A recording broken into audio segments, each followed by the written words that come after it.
habis RDP kalau nggak salah ya. Iya. Jaksa Agung habis RDP, dia bilang kasus BTS ini selesai. Makanya pertanyaan publik, ini selesai bagaimana? Ya, selesai kasusnya, gitu selesai hantarannya, ya kan? Atau selesai BTS? Apa yang diselesaikan? Assalamualaikum warahmatullahi wabarakatuh. Edisi pada kali ini adalah duit BTS mengalir sampai kemana? Seperti yang kita ketahui, pihak Kejaksaan Agung mengatakan bahwa kasus BTS sudah selesai. Ini selesai nyampe mana? Selesai alirannya, atau selesai kasusnya, atau selesai bagi-baginya? Itu yang menarik pernyataan Jaksa Agung ini. Maksudnya selesai di mana? Karena gini, ini kan indikasinya kan bukan hanya gratifikasi, gitu. Ini kan jelas Menko Polhukam itu bilang bahwa ini ada dugaan markup salah satunya, temuan BPKP itu. Kalau bicara markup, tentu kita harus masuk ke hulunya. Hulu perencanaan itu kan budgeting itu kan ada di DPR. Ya toh? Pembahasan itu antara eksekutif sama legislatif di bidang Polhukam di Polhukam. Nah, mal ini kan di Komisi 1. Komisi 1 toh. Nah, ini kan kalau bicara selesai kan agak rumit kita berpikirnya. Harusnya kan ketika memang ada dugaan markup, itu minimal pimpinan Komisi 1 itu diminta keterangannya. Bagaimana pola awalnya. Nah, sehingga disitulah bisa dilihat siapa yang itu dominan. Kan kalau nggak salah menurut keterangan siapa itu, Danis Trajohan itu terima 70 miliar. Kalau nggak salah dia salah satu staf di Komisi 1. Di Komisi 1. Staf anggota DPR, staf anggota ya, bukan staf komisi ya. Iya, itu 70 miliar. Ya, kalau misalnya saya nggak tahu 70 miliar ini per anggota atau 70 miliar ini rame-rame atau 7 miliar ini untuk staf saja. Kalau anggarannya 8 triliun ya, maksudnya yang dugaannya yang merugikan negara itu.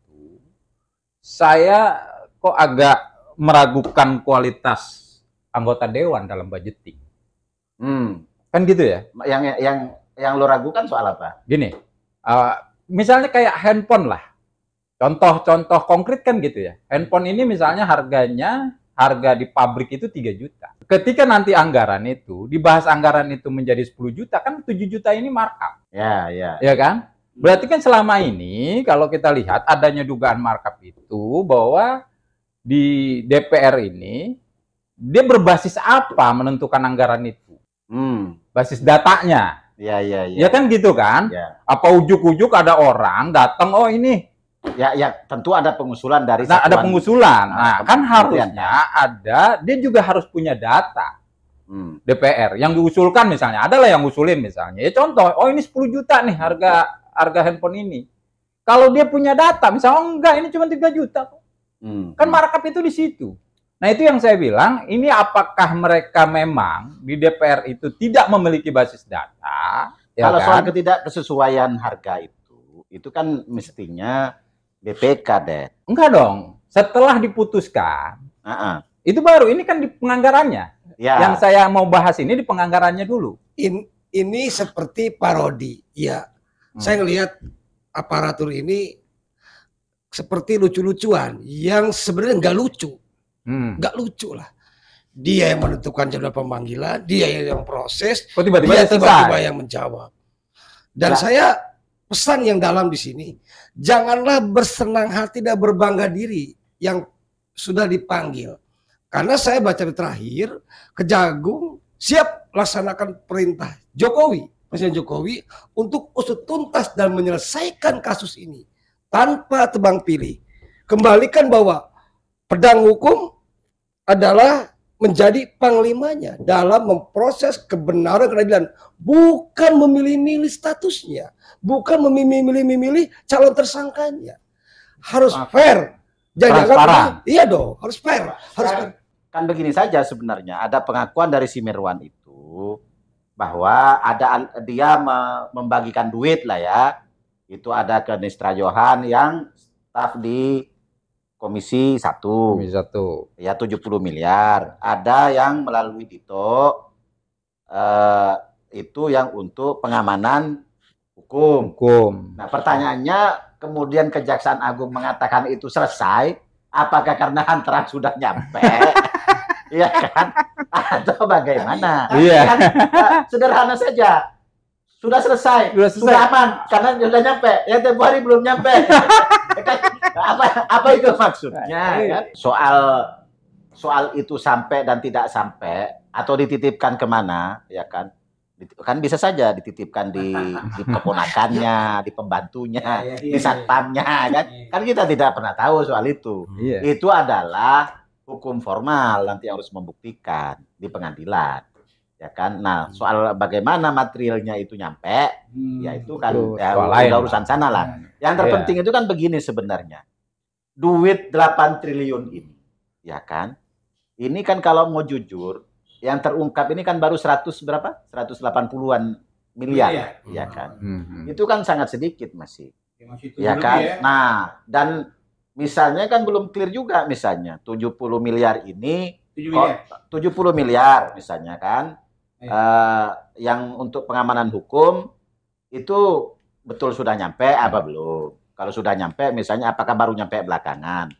Yang 70 miliar yang di staf Komisi 1 misalnya itu mengendap di dia atau ke atasnya siapa? Ini kan kok belum tersentuh. Kalau betul misalnya ada aliran 70 miliar ke staf atau tenaga ahli. Itu keterangan siapa itu yang mengatakan bahwa ada 70 miliar ke itu si Irwan ya? Apa siapa si Irwan? Apa? Irwan kalau nggak salah itu. Itu. Soalnya kan keterangan yang ada terdakwa si Muhammad Rizka itu aja sempat dibantah oleh Joni Plate. Ini kan ada yang staf menteri, itu yang 10 miliar kan. Itu ada Anang Latif 3 miliar ya kan. Ada yang 2,3 miliar, ada yang 1,7 miliar, ada Eri itu 10 miliar ya kan. Ada Walbertus Wisang 4 miliar, ada Windu dan Sityo 70 miliar kan. Ada Edward Hutahean itu 15 miliar, ada Dito Aryo Tejo 27 miliar ya kan. Ada Sadikin 40 miliar.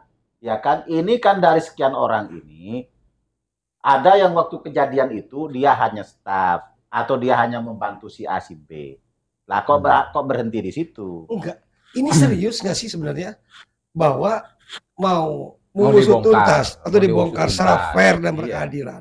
Saya ngelihat lebih terhadap kepada kepentingan kompromi, ya kan? Orang-orang tertentu ataupun elit-elit tertentu. Ya. Coba lihat dah. Bagi saya ini, saya bilang tadi, ini dagelan, mau lucu-lucuan tapi nggak lucu gitu loh. Iya makanya alurnya kan harusnya kalau memang ini mau dibongkar tuntas, ya kan. Kalau bicaranya dugaan markup, ya itu harus dikembalikan ke hulunya. Dari ini ya, dari saat mulai perencanaan penganggaran. Nah itu yang saya bilang bahwa ini kalau leading sektornya di DPR itu tadi di Polhukam ya. Dalam hal ini di Komisi 1, ini harus diminta keterangan seluruh anggota kalau Komisi 1 kita mengambil parlemen dan banggar. Jangan sampai ada masyarakat membaca karena jaksa tidak berani memanggil dari parlemen karena berkaitan dengan partai, jangan seperti itu gitu loh. Seolah-olah loh, kok ini keadilan hanya bagian kepentingan elit itu. Kalau mau mengusut tuntas, ya kan? Temuan BPKP kan jelas, apalagi yang dinon sama Prof Mahfud itu kan ada dugaan korupsi. Jelas kalau bukan dugaan korupsi, maksud dugaan markup. Ya kalau markup bicaranya ya ke hulunya dulu.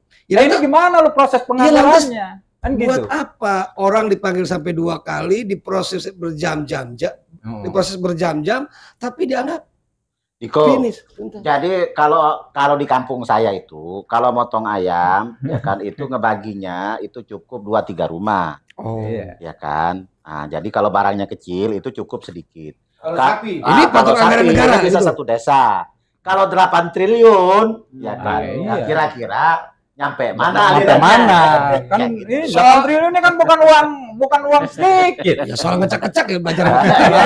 Nah, karena nyampe mana ini, jangan-jangan, ya kan, yang kemarin teriak itu hanya karena, lah, kok laporannya saya kebagian sekian, kok nyampainya ke saya sekian, mana kurangnya itu. Nah, itu kan makanya waktu ada yang dipanggil itu, yang 27 miliar itu, apa yang dibilang oleh di keterangannya kejaksaan itu kan, ini kan di luar perkara pokok.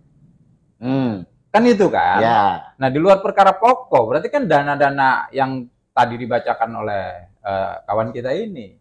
Nah, masalah pokoknya kalau buat saya itu adalah di DPR Komisi 1. Ini dari Tapi sekarang belum ada ya. Belum ada. Justru begitu habis RDP kalau nggak salah ya. Jaksa Agung habis RDP, dia bilang kasus BTS ini selesai, makanya pertanyaan publik ini selesai bagaimana? Selesai kasusnya. Gitu selesai hantarannya, ya kan? Atau selesai BTS? Apa yang diselesaikan? Ini kan dari menteri yang muda sampai menteri yang muda, sampai menteri yang senior, sampai menteri Menko. Ini kan dipanggil. Ini adalah berita acara hukum loh, Pak. Ya. Enggak, ini berbanding terbalik dengan kasus IKTP. Itu bagaimana IKTP? IKTP yang kena ini kan ketua DPR-nya. Legislatif toh? Menterinya aman, Pak. Ngomong-ngomong, ada keluarga tokoh DPR yang disebut juga itu. Intinya bahwa keadilan, apalagi menyangkut korupsi uang negara, uang rakyat, janganlah dibikin dagelan. Enggak, kembali tadi saya mau mempertajam begini. Waktu IKTP, saya ingat kita, itu kan di Komisi 2 leading sektornya tuh. Itu kan beberapa anggota Komisi 2 saat itu kan dimintai keterangan. Ini kan ketua Komisi 1 siapa? Ya dari Partai Golkar. Oh, Golkar juga, kuning juga. Yang ketua Komisi 1-nya toh? Kuning. Itu. Nah, ini maksudnya kok tapi ada yang janggal. Memang betul ketua komisinya itu dari Partai Golkar. Dari Golkar. Tapi Kuning. Nasra Johan itu staf atau tenaga ahlinya anggota DPR RI dari Gerindra. Masa? Lah, tadi cek saja. Di beberapa media. Makanya ya kan yang harus clear itu ini 8 triliun. 8 triliun. Ngalirnya kemana? Kayak gitu. Jangan juga habis itu ya kan yang diiniin, dipilah-pilah, diiniin, yang bongkahan raib hilang kemana gitu. Artinya kita perlu cari tahu kalau memang ini adalah bongkahan, siapa pengatur bongkahannya. Saya setuju, bongkar. Itu yang harus dibongkar, diusut gitu loh. Oh iya, bongkar. Bongkar BTS, akar-akarnya. Teman-teman sekalian, kasus BTS ini adalah kasus yang luar biasa. 8 triliun itu kita belum pernah melihat seberapa banyak uang 8 triliun itu. Karena kasusnya terkait dengan 8 triliun, kalau kita pakai beli es kelapa ini, ya kan? Kira-kira bisa nenggelamin berapa orang? Ya kan? Padahal es itu enak sekali ya. Padahal es ini enak sekali, apalagi 8 triliun. Kita dari Bandit Kota meminta Kejaksaan Agung, Kepolisian, KPK, dan seluruh aparat penegak hukum usut tuntas kasus BTS sampai dengan ke akar-akarnya. Mulai dari perencanaan sampai dengan aspek bagi-baginya. Bongkar. Bandit Kota berpikir cerdas ala bandit. Wassalamualaikum warahmatullahi wabarakatuh.